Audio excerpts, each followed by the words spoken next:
Are we awake? I was thinking this is more like the Springsteen crowd, Tim. It's a little docile. You're going to have to rile them up. I'm Matt Schechtner, and it is really just an absolute honor of incalculable proportions to be able to be here with you today and to bring Tim up. I've said this before, but it bears repeating. The job that Tim has done at AOL since he took the helm, I can only really liken to what it must be if you were renovating, Yankee Stadium or Madison Square Garden while the teams were still playing and while everything else was going on in those buildings. What he has done in transforming AOL into just an unbelievable combination of content, technology, distribution, star power. He's hired brilliantly. He leads brilliantly. There are certain people who you only really know as one name. We all know Madonna. We know Cher. If we say Tim, we all know who we're talking about in this industry. And he continues to just blaze new trails. Of course, that's not by accident. He has assembled an incredible team of people, and we at Stillwell are thrilled to have the chance to work with his team, to work with Shari, to work with the whole team, Sue-Ann and Kristen, of course. That whole team is just world class. So we are thrilled to have you here. I want this to get its full run, so I'll be really quick and get off. But Tim, I want to thank you. It's always a real privilege to have you here, and we are thrilled. And we're thrilled to welcome your wife who's here today. So that's an extra bonus thrill. Thanks so much. This will be fabulous. And give it its full run. We'll let this go full time. Thank you.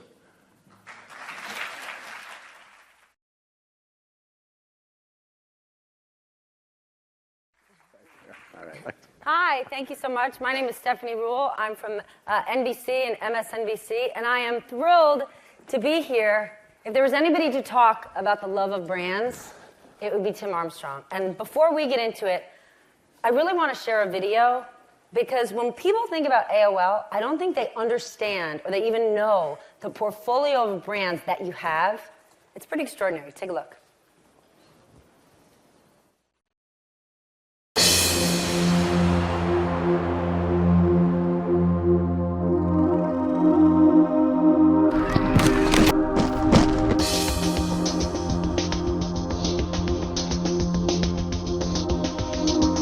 Cool environment.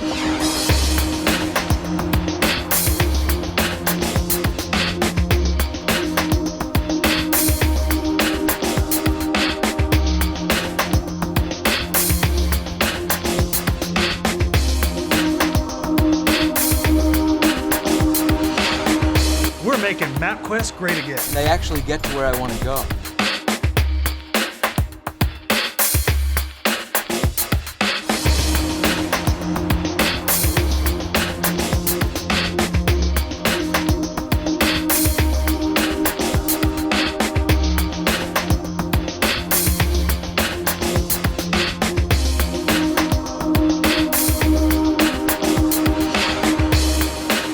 Really important to take risks. I feel ashamed of myself when I'm not courageous.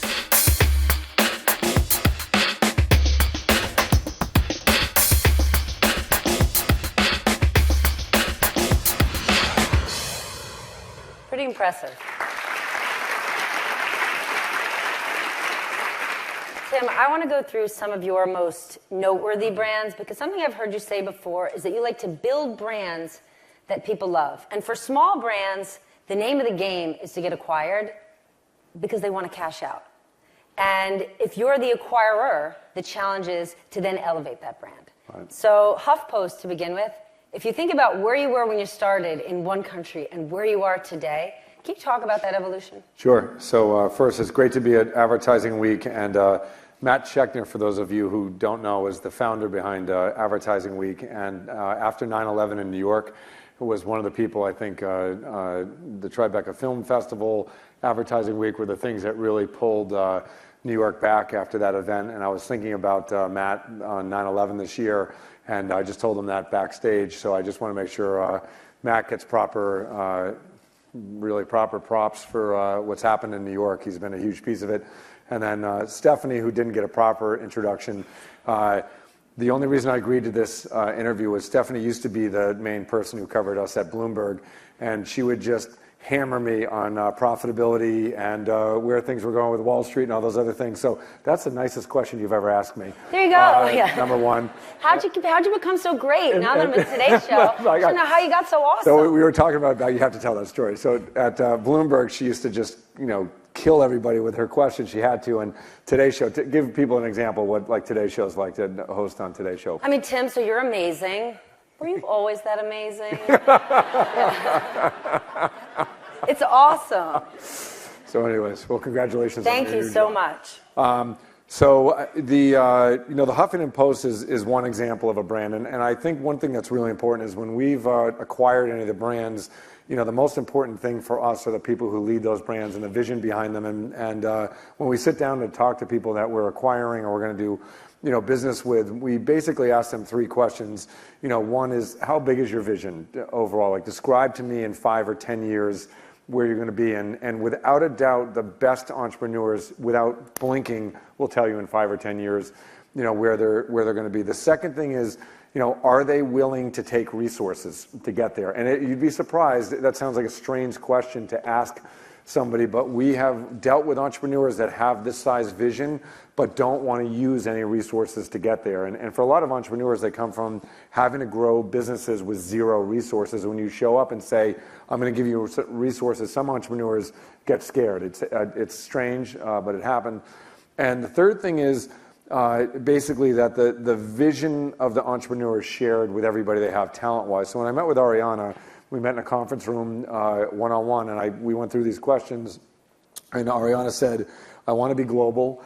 I want to do video overall, and I want to work on content that really matters to the world. You did it. And if we go back, we were in one country when we bought it. We're in 16 countries. We just launched Mexico. There's more countries coming. One of the countries that's coming, I think, will probably be one of the most exciting things that happens in media overall, because it's not necessarily the biggest country in the world, but it's interesting overall.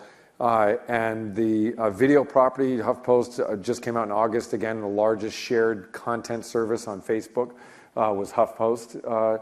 So that's huge. And basically, we have billions of views now on HuffPost overall. And the third thing is when we talked about kind of the innovation cycle and really wanted to use the resources is HuffPost and AOL acquired Riot recently, which is an AR/VR company. Bryn, the founder, I think he's here. I think he said he stands. Bryn, are you in here? He's right here. So Bryn Moser from Riot is, I think, one of the best content people on the planet. And between HuffPost, Riot, and all the AOL properties, we've launched some of the most amazing content, and Bryn's going to announce things, and things are coming in the coming weeks and months that I think will really kind of reset how people think about content and brands. So I'm going, how do you build brands people love? I think it starts with the people who build those brands, and they're passionate about it. And on the case with Ariana and HuffPost, I think we'll end up partnering with Ariana in a big way on Thrive. And we knew about Thrive a year ago, and I've been working towards doing things with her. But that's what makes a great, successful brand in our minds, I think. And we've done it with several brands, and we'd love to do it with more. Then do you see Thrive as a collaboration partner? When you look at the work she did to create Thrive, it was really born out of HuffPost, the good section. Yeah. And so it's almost like do people realize that Ariana's departure to focus on Thrive, it's really like HuffPost gave birth to Thrive. Right, yeah. And that was, I sat down with Ariana maybe a year and a half ago, and I have a very, very direct, honest, and close relationship with Ariana. I don't think anyone can have a relationship that's not direct with her. You have to. Yeah. So with Ariana, she basically, I think Ariana's one of the best people in the world at seeing the next trend that's coming, and I think that HuffPost got started with the next trend of how news changed. And by the way, I think you'll see with HuffPost and Riot and all the things we're doing, there's a whole nother trend coming on news. I think Ariana basically looked at Thrive and said, hey, wellness as a category is something that's underinvested in. I think she started doing a HuffPost, saw the success of it. So we actually built into her contract the ability for her a year and a half ago to eventually go off and do Thrive. So I think that was absolutely the right course for Ariana, the right course for us, and I know that we'll be partners with her for a long time. We hear about all the successful acquisitions and partnerships, but from a culture standpoint, All the companies that we're talking about, you're acquiring companies that are being led by founders. Founders have very distinct opinions and visions for what they want to create, but when you become the boss, that has to get altered in some way. So from a leadership perspective, how do you acquire all of these brands, make them part of your portfolio, move in the same direction without losing their authentic spirit, which is why you did the deal to begin with? Yeah, well, one, it's hard to do overall, and we've gone around and met with a lot of companies that are good at doing it, so we've tried to learn as much. I think it comes down to a couple key principles. One is, I think, being a servant leader. Like, most corporate pyramids look like this, and essentially what we've done is turned it, upside down. I say that, I work for the brands. There is, corporate doesn't create anything, hopefully we don't create more work. We basically are there to support the founders' visions overall. And in my career, I've had multiple examples. I've started a couple companies, and I've seen what's happened both when we've bought companies, I've sold companies, we got bought by Verizon. And so from a 360 standpoint, it's important that as a culture, if you want to acquire brands and build brands, one, you have to love them. Because if you don't love them, every relationship goes through cycles in the brand world. That's one. And second is you have to be committed to their vision. Like, the reason I ask the entrepreneurs what their vision is because if you don't believe in their vision, even if it seems like a good idea short term, you should not do it. Because the one thing I would say with founders is, founders, they care as much about their brands as they do almost anything else in their life. And if you get behind that vision, it's a huge turbocharge. If you don't get behind it, it becomes, those tension points. We haven't done everything perfectly on the brand front over time, but I think having a servant leader mentality has helped a lot. One of the things that you can add in terms of acquisitions, not being the founder, is discipline. Sometimes founders are just too close to the patient in order to diagnose it and make it healthy. And profitability has to be a focus. Yeah. So when you look at some brands, you have Makers, for example. Right. Makers is a standout, extraordinary brand within the women's vertical. Yep. The women's vertical has gotten very crowded to the point where some have considered it a bit of a pink ghetto. Yep. A girl event, girl power, women. How do you look at a brand? How do you look at Makers and say, this is the one of great value and we can elevate it? Yeah, I think one, Makers is another example where there was a great founder of it, which was with Dylan McGee. And Dylan, my wife met Dylan with Gloria Steinem at an event, and she came home, and we were investing in the women's space. And my wife, Nancy, who's down in the front row, basically said, she came home from that event that night. It was probably 10 o'clock at night. She said, hey, Tim, I know you guys are looking at investing in women's brands. She said, I just went to this event. There's a group of the most influential women in the world in this room. Gloria Steinem gave a speech, and they basically have this really cool idea, but no one will fund it. And so when my wife tells me anything, I'm never skeptical. But I said, all right, well, let's have the founder over. And the founder came over and had dinner with us, Dylan McGee. And 2 minutes into hearing her speak, it was the same thing as listening to Ariana or Bryn or any of the great founders that we've dealt with. She had a clear vision, had a successful track record in media and documentaries, had the world's most influential women around her. So we invested in it. And your question about whether or not, how do you choose things, I think you have to choose. Great entrepreneurs say one thing in every conversation. If you talk to any entrepreneur, they will say this following sentence. They'll say, blah, blah, blah, blah, blah, here's my idea, blah, blah, blah, blah, blah, it's my life's passion, blah, blah, blah, blah, and here's where the gap is. And they say the word gap. And if you ask them, explain to me what that gap is, they will know exactly where that gap is. And the way that I judge entrepreneurs is if they don't mention the word gap, or if they do mention it and they don't know specifically the math behind the gap, I question whether or not they're like truly, truly as deep as possible, because the world is so competitive now. For you to differentiate, you have to have a gap that you know where the gap is. And when I saw Makers, I thought, there's no place, if you can see it, you can be it. Makers is the world's largest collection now. We started from scratch of women's leadership stories, and I won't do my business management on stage, but I believe Makers can be exceptionally larger than it is, today. And the cab you saw was from London. Ali Klein's here, who's our CMO, who's one of the most talented people we have at the company, who's a women's leader, and she's been helping Makers scale along with Dylan and Nancy and a whole bunch of other people. Women's leadership for me strikes me as a top 3 issue in the world, and I don't know why Makers can't be a significant help for the whole entire world in terms of women's leadership. I think it's also, frankly, a good national defense system in terms of things like terrorism and things like that. I think there's a lot of women in the world who are in other countries that could use a lot of help overall. So I think that when I think of Makers, of brands people love, if you believe the women's leadership issue on a global basis is an important issue, you'd put your money behind Makers. If there's any sponsors here that would like to put their money behind Makers. But I think it's an important brand, an important topic, and I wish it were bigger. I wish, and I'm stopping on the wishing, and we're really going to start putting more and more investment and leadership into that brand. Is the gap, the common gap from many different entrepreneurs across the board, that they don't know how to monetize? Not unique to Makers, but just entrepreneurs in general. It's often hard to say, here's who I am, like me, love me, pay for me. You often need an advocate, an agent, the acquirer to go out there and say, sponsors, this is my great brand. I want you to spend money on it. Right. It's hard to do it for yourself. There's some entrepreneurs that I think are excellent. They kind of have the dual sides to them. We have some of them at the company now. Bryn is somebody who does a really good job of that.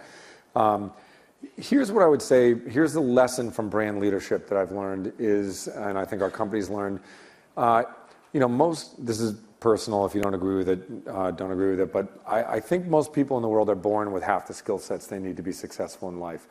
And the issue with entrepreneurs sometimes is they have supersets of skill sets. They are off the charts at some skill set here.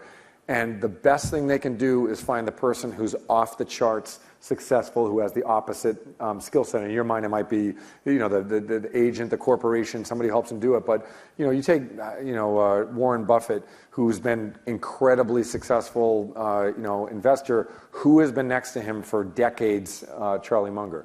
Right, Charlie Munger is the exact opposite of Warren Buffett. And, I worked for Paul Allen, who was, co-founders with Bill Gates, Larry and Sergey. I don't know a successful company or entrepreneur who doesn't have their opposite next to them. If you want to watch a great documentary on brands and leadership, watch the Valentino documentary in the fashion world. I'm not big in fashion, as you can tell, but I like to read and study those things. There's a great storyline in that. Anna Wintour at Vogue, her partner. If you watch the Vogue documentary, there's great examples of that. Talk about Build a little bit. We hear so much about how the live events business is this great new space. For you saw it, you acquired it. Talk about monetizing it and how you use your other brands with Build. Sure. So Build, first of all, the Build Studios, that one that looked a little rough with cement behind it. If you've seen it, that's the CEO office at AOL. When I got to AOL, one of the first things we decided as a management team is to rip all the walls down. And when we ripped the walls down, we're like, what are you going to do with this space? We're like, let's put live content in it and invite live studio audiences into our corporate space. So in our corporate space, maybe 50 feet away from where I sit, consumers come into our building every day.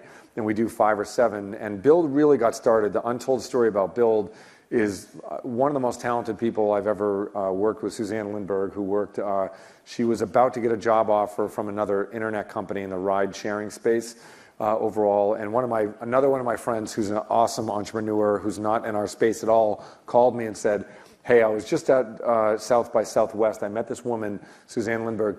You should call her right now, sight unseen.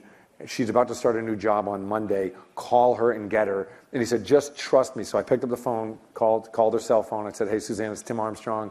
And I said, can we have a meeting? And she's like, what do you want to meet about? And I said, I don't know, but just, let's meet. And so she came into the office. I met with her. It turned out so she didn't go to work on Monday? What? She said to them, she called in sick that first day? We diverted her. So Suzanne came in. She built Build from scratch herself.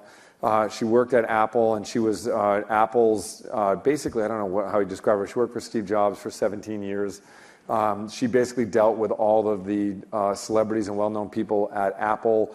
And so she came in, we gave her almost no budget. She's such a good entrepreneur and so talented. She basically has built one of the largest stops on the entire network for anyone who's well-known comes to our building. We get untouchable people who come to our building every day. There are people in our building, amazing people.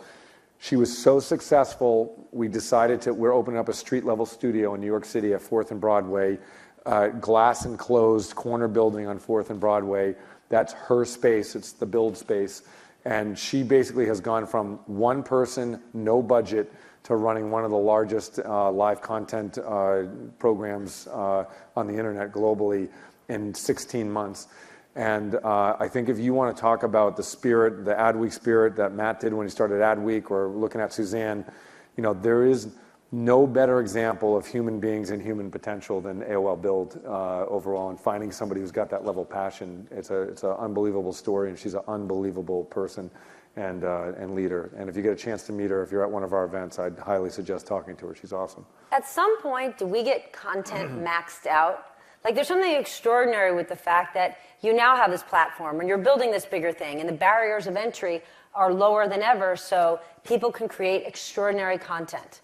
But have we reached a max limit of the amount of stuff that's out there? Is this a time when things are going to start to get curated?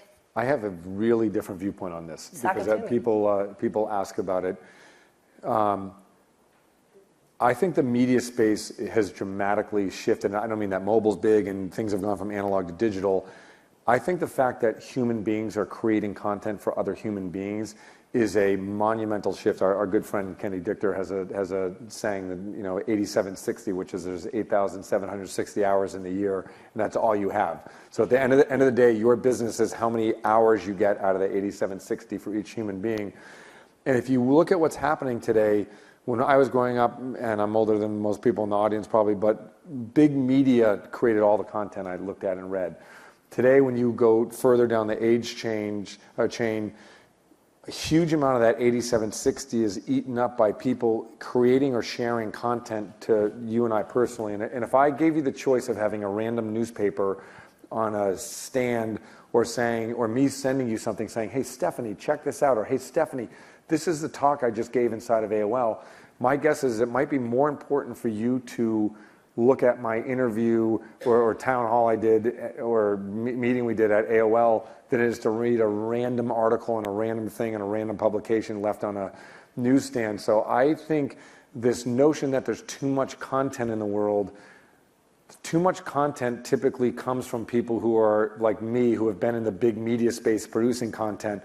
When you talk to the consumers, they don't necessarily say there's too much content. What they want is they want more and better and more personalized content. So if you go forward 20 years from now, my guess is there's going to be a super high mixture of self-created content. My kids' school, they're creating 30-minute movies for each other, and they're having 10 of their friends all watch the self-created movie at the same time. I don't know if you see this with your kids or not. I was thinking to myself the other day, what would it take for me to get that out of my daughter's hand? Like, what other piece of media could I put in front of her that's more important than her sharing viewership of a movie with 10 of her closest friends? And I was like, I don't know. I could put on the Disney Channel. I don't think that would do it.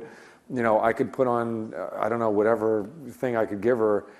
So I think human dynamic with media has probably changed forever now. And the question is, as a media company, how do you do it? Like today's show, you guys touch a lot of people's lives with significant storytelling.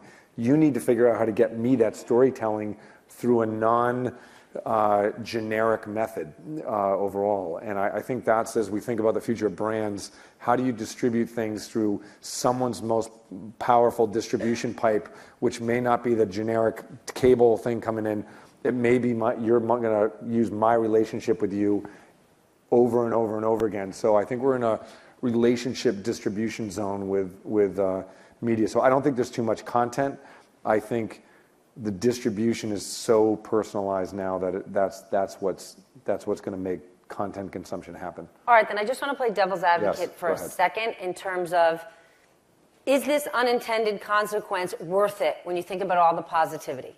If there was such a thing today as a global hate index, I'm guessing it would be the highest we've seen in our lifetime. And I think of that around the election and all of the voices that have come out. And the fact that there are open platforms where people don't have to give their names, don't have to share their identities, and they can spout hate. And that hate has connected people around the world, and it has had massively negative effects. So there aren't the standards that there once was.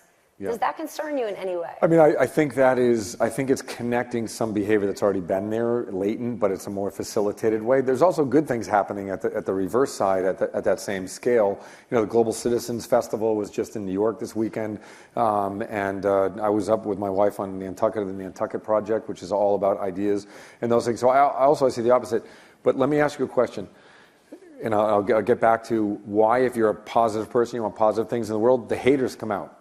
The haters spend their time creating content because they're passionate about it. For tonight's debate, how many people here are going to watch the debate tonight? Overall, okay. How many people here, you have a vote in this election, the politicians work for you, how many people here have written down the 5 bullet points they want for the country in the next 10 years? And you're going to judge the debate over the next over your 5 bullet points you want as a citizen, and you're going to compare the 2 candidates over what you want over the next 10 years. And the reason I ask that question is because the haters are going to be out hating tonight. Like haters going to hate. Haters going to hate, like in a huge, huge way. The lovers tend to sit back and just try to love on everything without getting involved. Yeah. And so tonight at the debate, if you have your 5 bullet points down, you won't get caught in the short term, because the haters like the short term. They're like, what's that answer? What's this happening? What just happened? Who did this in general? And I think that there is a movement, I think already, in society to basically start to switch towards what's the long-term outputs that we want. And I love it when people complain about the haters, but the first thing I ask them is, what's your plan? I love that you bring up long-term. Yep. Because when we look at all the brands that you acquire, how much time can you give them? We are living in a completely short-term society, whether it's shareholder demands, whether it's consumer demands, where it's the threat of an activist knocking on your door. Politicians can't make long-term decisions because they need to get reelected. When you have this massive portfolio of brands, how long before you say, love it, like it, thought it was great, it's just not working in my house? Yeah, I mean, we've had to face this down multiple times. Overall, I had to do with Patch, which was something I was really passionate about. We had to basically we own half of it now. We had to turn the investment in it way down. HuffPost, we invested really big in some areas. We had to pull back a little bit on over time. But that's natural. Also, I think if you're going to have a brand portfolio, you basically are going to have to make allocation decisions. I guess here's, again, a lesson probably that we've learned over time is, you can stay with things as long as there are a realistic set of metrics and outcomes that you can see, that you can prove, that you can lily pad all the way to success. If you can't hop from lily pad to lily pad to lily pad to lily pad, and you can't see that, even if you're on the first lily pad or the second lily pad, if you start to see things, metrics, engagement that you can lily pad, I would keep investing in it. The places where we have not been successful in doing that are the places where we didn't face reality right away, and we didn't really look at it. And I think I was just reading the book Execution, which is a Larry Bossidy book, and I'd read it maybe 15 years ago. I don't know when it came out, but I just reread it a couple weekends ago. In that, there's one chapter which talks about how do you plan for next year's investments. And one of the things he starts off with is everything has to be grounded in reality. And a brand, that reality is, are you touching consumers or whoever your audience is in a way that allows you to lily pad to the next stage, lily pad to the next stage, lily pad to the next stage. If you can't hop up to another lily pad, you have to, as a leader, it's really hard too, because people are passionate. They don't want to be questioned. I think you got to have a lily pad set up. Well, that takes me to TechCrunch. TechCrunch is all about disruptive innovators and the next thing. What happens when the next thing slows down? Right. The TechCrunch has been an amazing brand, first of all. We just did TechCrunch Disrupt in San Francisco, sold out in 5 minutes, 5,000 people showed up, 500 companies. And when you go to TechCrunch, you realize that every year at TechCrunch there's a theme, like something's the next thing. So here's what I think we've gotten better at AOL over time is investing in things that I call that are humanity-based, meaning that humans aren't going to get tired of it. And the TechCrunch running Disrupt overall, there's always going to need to be a forum for entrepreneurs to come and show their wares and show the latest hot wares in general. Is it going to be the same thing every year? No, but if TechCrunch stays on the bleeding edge of it, they'll keep being the brand that gets out there. And I think I'm trying to think of examples. Like I was at Central Park with my son. He wanted to go in and do Pokemon Go at Central Park, which, holy Moses, if you guys, has anyone here gone to Central Park to do Pokemon Go? Yes. People won't raise their hands. People won't raise their hands. But the problem with Pokemon Go is with your They don't. It's like when you say who's voting for Trump. Nobody wants to admit it. Right. You've definitely done Pokemon Go. People through. So Pokemon Go, I was with my son, and we were basically going in like a 300-yard radius, back and forth, trying to catch all these Pokemon, and then a group of people would run out of the woods. And I was thinking to myself, I'm like, 10 years from now, are people going to be running out of the woods in Central Park chasing Pokemon, Go characters? And I don't know, maybe they will, but I don't know if that's something that I would put a deep investment in for the next 10 years because, people may evolve the way they want to spend their time. But that's why I love the Huffington Post and I love some of the TechCrunch things because people are going to eat news every day. Like the same thing, you do for work. It's like, people want a curated, trusted voice, and I think that's not going away. You can do as much social media as you want, but at the end of the day, people want a trusted voice. TechCrunch is looking at the future.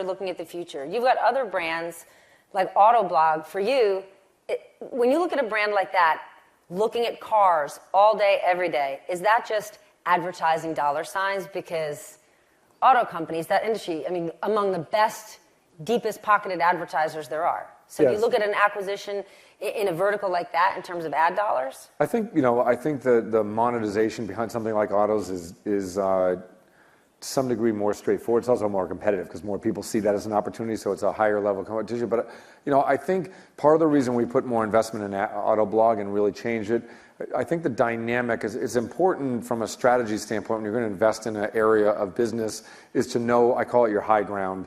Overall, and I try not to mention this because I think but I'm a huge history reader and I'm into military history also. If you're going to go into an industry, you have to decide what high ground you're going to take. And so I think if we ran into the auto business and said we're just going to get ad dollars because it's a great thing to do, it's like no, we have to differentiate what we're going to bring to that marketplace. What's the high ground? And for us, we started to realize the high ground is that autos is really transportation, and transportation is starting to change. So we've augmented Autoblog to start going after transportation. And one of the things we're doing in Detroit in a couple weeks in October, we're running basically the Future of Transportation Summit with Autoblog. And so what we've done is invested and invited all kinds of technology, all the ways from small transportation, like a Segway type devices, all the way through airplanes to cars, to those type of things. And I think that there's ad dollars there, but really, I think the car companies are looking at themselves and saying, holy Moses, what am I? My transportation company, if Lyft and Uber take off, am I going to sell all my cars to them? What do I do? So I think that we're doing a good job. By the way, we just did our upfronts for the auto section. Our team did a really good job on it. So the ad dollars are there. But if we did the same thing 5 years from now we're doing today on Autoblog, I think that the auto business is going to change so much that it's got to be more about transportation. And by the way, I probably got our strategy like 20% wrong. So if the Autoblog people are here, that's the best I could do. But when you talk about differentiating yourself, people could often look and say, Tim, how are you going to go after what Facebook's doing and what Google's doing in terms of bringing in ad dollars? Do you have to differentiate yourself, or is the pie just growing? No, you have to. I think the road to non-success is is spending our time looking at Facebook and Google. And if you look at Facebook and Google's announcements this week, Google just announced a whole bunch of ad formats that are tied to search. Why if you do video advertising, it leads to higher search engagement, those things. That is their strong suit. That's the hill they live on. If you try to run up the hill, if we came out and said, AOL's doing ad formats that lead to more search. If you're a customer of ours, you say, what? They're not great at search. Facebook came out and did all of their video advertising things. Their video advertising system is built for Facebook. It's built for social. It's built for being on the news feed. That's not our business. So I want Google to go do search, Facebook to do social-related stuff, and we want to do brand stuff. But you've got brands that nail search. Yes. I mean, Style Me Pretty, if you don't know it, and you're a bride, go on it. It has nailed search far better than a random Google search. Yes. So Silicon Valley, the companies in Silicon Valley are really competing with each other. Google and Facebook compete with each other like death nail competitors. Amazon's getting in that space. Apple's getting in that space. And we're just a friendly arms dealer. We just bring content and those things to those platforms. So, I love seeing the competition in Silicon Valley because the better that Facebook gets at content, the better that Google gets at distributing search, the better they do at YouTube, those things. We're a content company and a platform and services company. We're happy to have them get awesome at what they do, but we need to bring our differentiation in brand and why, when you're on those platforms, why do you want our brands on those platforms? How do we monetize that? And I think that's our theory. But then isn't your data, from an advertiser perspective, more valuable than, let's say, a search engine? I mean, Google knows what I randomly am looking at, and then I'm getting this website and that. If you have brands that people know and love, and that's sort of what you believe you specialize in, then you actually know how I behave, you know what I want, you know what I buy, and that is far more targeted than a random Google search. Yeah, I think that I'd be lying if I said Google and Facebook and those companies don't have awesome data on people and they do a really good job targeting them. I think they are Olympic gold medal class people that. The differentiated data that we can bring to the party is, let's take Style Me Pretty. So Style Me Pretty is one of the largest wedding sites online. You can buy things there. You can look at local directories, those things. Guess how big the global wedding industry is per year? If you had to guess, someone in the audience yell it out. How much? 30 billion? 100 billion? 350 billion. Suckers. So if you think about us with Style Me Pretty, think about the amount of information, data, and targeting that we can do in the wedding space. And when you get married, what changes in your life after you get married? Everything, right? There's no list. The list is infinite. But it's where you live, what car you have, where you travel, all those things change. So that, for us, that's a differentiated factor that we have to bring to the table.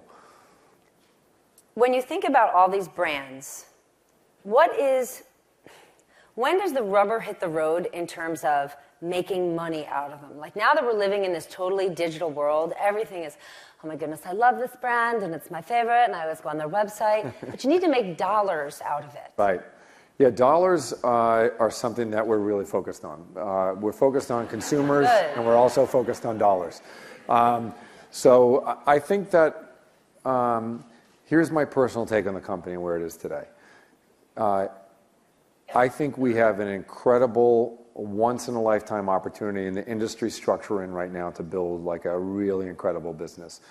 I think our success in building that business is going to come down to whether or not we truly differentiate from Google and Facebook from a brand versus search versus social standpoint.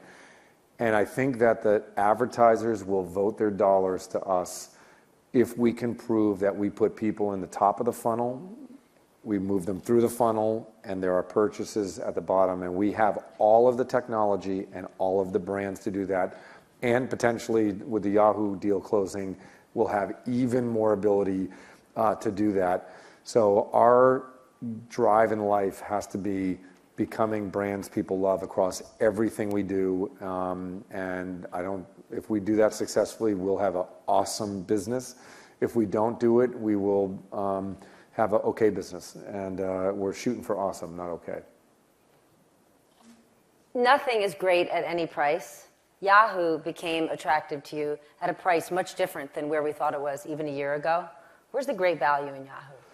I think the value in Yahoo is in a few areas. One is the people. I think that Yahoo has got like a tremendous talent base overall. Look, I lived through the press cycle like Yahoo has at AOL. Also, the amazing thing about AOL, which I see at Yahoo, and I'm heading out there tonight for meetings tomorrow, is Yahoo has got really talented people in many aspects across their business. So I think that's one, and business starts with people. Second thing is I think they have a tremendous scale. Also, basically the combined companies will be over 1.1, 1.2, 1.3 billion consumers, and there's a heavy amount of traffic on things that people are really tied into and they're really passionate about and care about. It's content, it's email, it's social distribution. 40-50% of our traffic comes from social distribution. It's mobile. It's it's hundreds of thousands of app developers. So the assets there, your job as a leader in business is not to be the 15th person behind the success story and jump in the back of the success parade. It's to go to the parade where nobody's there and nobody believes in and find value there. And I think there are a lot of things at Yahoo that are really, really valuable. And I think the team at Yahoo really wants to see that brand be successful. They're passionate about it. And we have our deal that got announced and we're heading towards closing. We had there was a data issue that came up last week, and we're working through that with them. It's early stage, so I don't know what the output of that's going to be. But we are excited to do the deal, and I'm hopeful that over the course of time that deal comes together and we have a really good outcome. When you say data, I think about you and Verizon. You're 1 year deep. How are you using Verizon data to increase, optimize the work you do, especially with regard to advertising? Very carefully. No, we're basically, Verizon's in the telecom business, obviously. They have different data rules, so all of the users have to be opted into any data program. So we basically have been making offers to Verizon users to opt in. Over time, there's about a portion of the Verizon users that are opted in. And basically, we use the services to give better personalization from a content perspective and ad perspective to those consumers. And I think from what we see from the ability to serve them content and ads that are effective for them and they like, it's powerful. It's as powerful as the first party data is online. So I think that from a standpoint, that's something we're going to continue to work on. It was a part of the deal, wasn't the whole deal, but big opportunity. I've heard you say before you want to give a better ad experience. What does that mean? Oh, this is a big topic. I think advertising is content. Overall, we launched a program called Project Devil, which was an ad format. That's a really great name. It's a positive name. It was positive. Yeah, positive. It was for the haters. Yeah. But we actually named it that specifically so people would pay attention to it, and it worked. Project Devil was essentially ad formats that were content management systems, so you could change all the content in the ads real time. And basically, the results were about 10x engagement over normal ads. We still run them, and we have a new version of them. We have new ads coming out this week, actually, AR and VR ads that Brent and his team have done. I think the industry got incredibly lazy. I think AOL got incredibly lazy. I think all the businesses got incredibly lazy, basically not worrying about what they put in front of consumers, but worrying about the tech platforms behind those. I think it led to ad blocking. And I think from the standpoint that we sit in as a business today, we have to innovate as much at any other part of our business as we do on ad formats.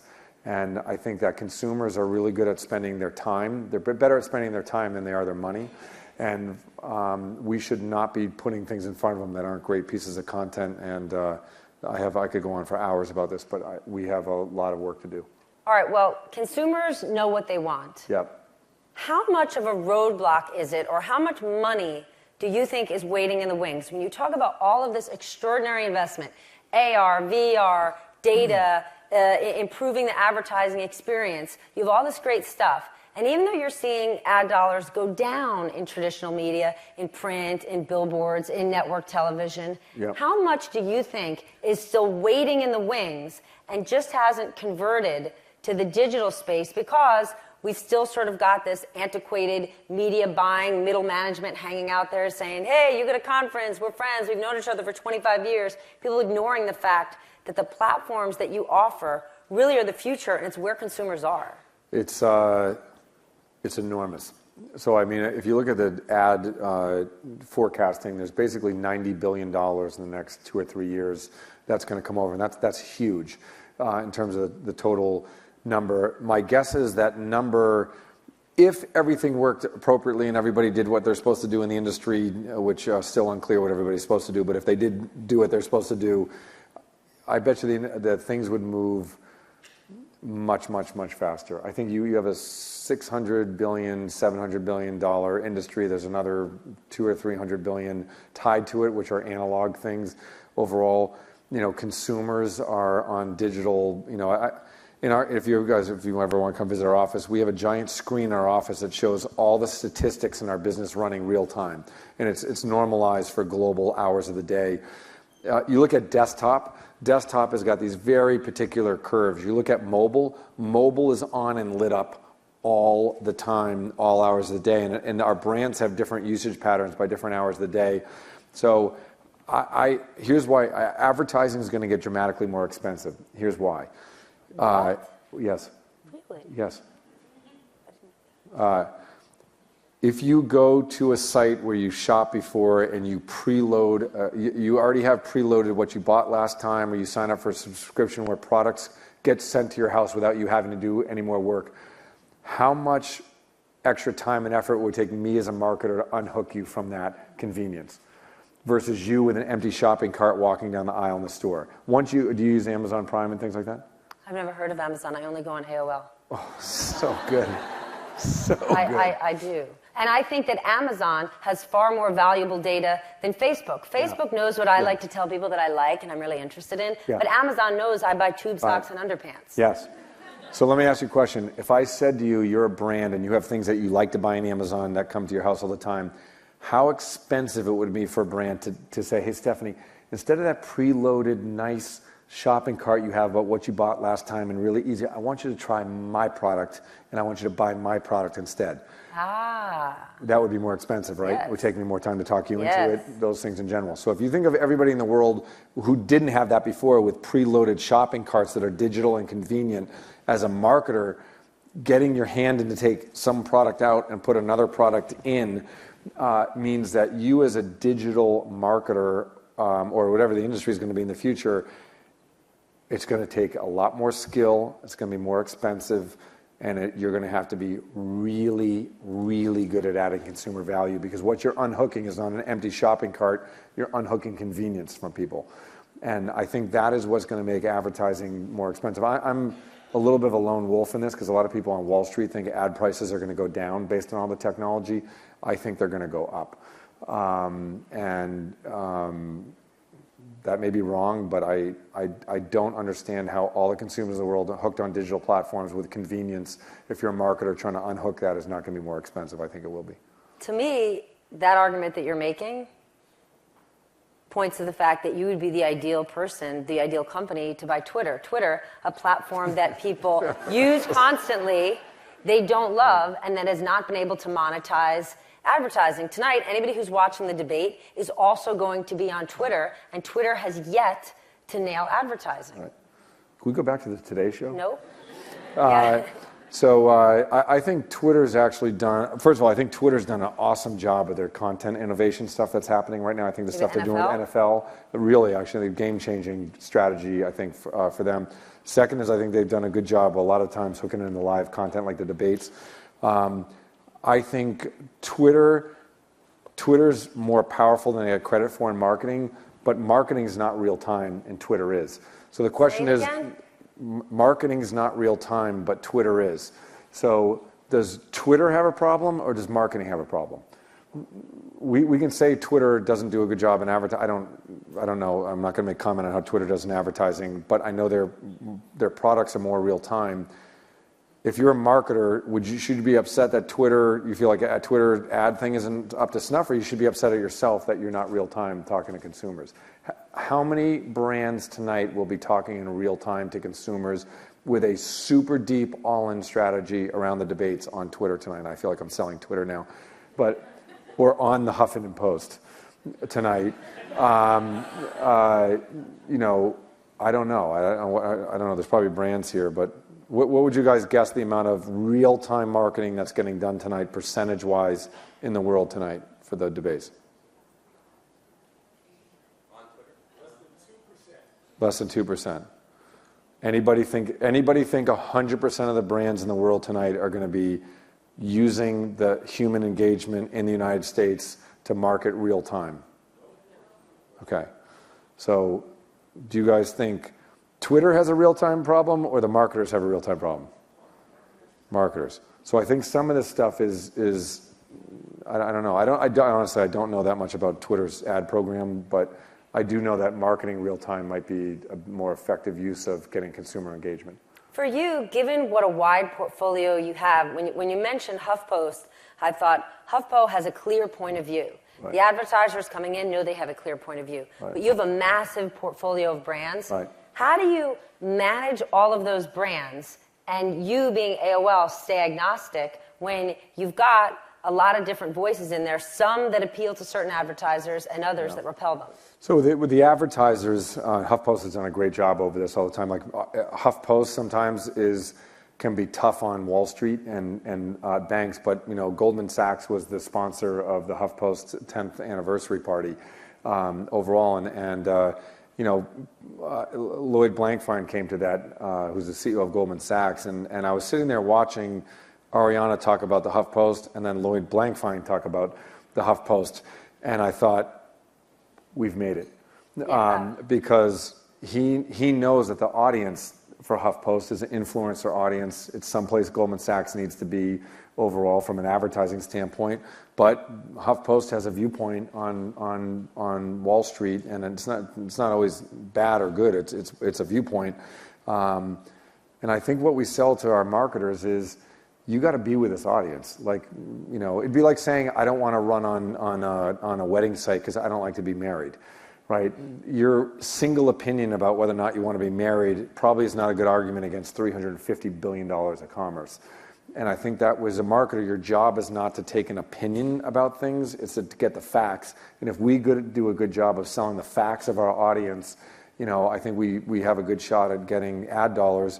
If we can't change someone's opinion into why one opinion is not more important than $350 billion, we got to go back to 101 at school. And some of our salespeople are in the front row. Is that a fair statement? All right, I know we're out of time. I have to ask you before we go. A man who loves brands, who builds them. When you think back on your life, is there a brand you love? Brand I love. I have a lot of brands. All right, I'll tell you one brand I love. I drive a Ford pickup truck, F-150. I drive a F-150 Raptor. It's not that gas sensitive for the. That has that green front grille that looks like it's going to bite you. But I don't drive very far. Like I basically I commute in a very short distance. So I drive. I've had it for 4 years, I think, and it's got like 8,000 miles on it. So but it was your dream to have one. But I love it. I grew up working on a farm, and I love it in general. But it is the best built car, and I've owned tons of different types of cars overall, and I just love that as an example of like ingenuity. I went out to Ford and saw the car, not my car being built, but the SV, the special vehicle team, SVT team at Ford building Raptors. And I don't know, it's a connection point from childhood. It's a connection point that I love. My kids love it. And it's a great brand, a great memory. I love all the other auto brands also. I should say. And my wife does not drive a Ford. She has another brand. But But I don't know. I really like the brand. I'm also passionate about brands that other people start, and they do. I love Kenny, who's a mutual friend of ours. He is a friend of ours. Started a plane company called Wheels Up, and he's a great entrepreneur. And there's brands, he's a great guy. Brands like that. I'm a great guy. So I'm kind of a fan of. That's why I like the Ford. I like the SVT team at Ford that builds special vehicles. So I like when brands have a differentiated edge on them overall. So. Well, we're out of time. I like you, Tim. Thank you so much for doing this. I appreciate it. Thank you.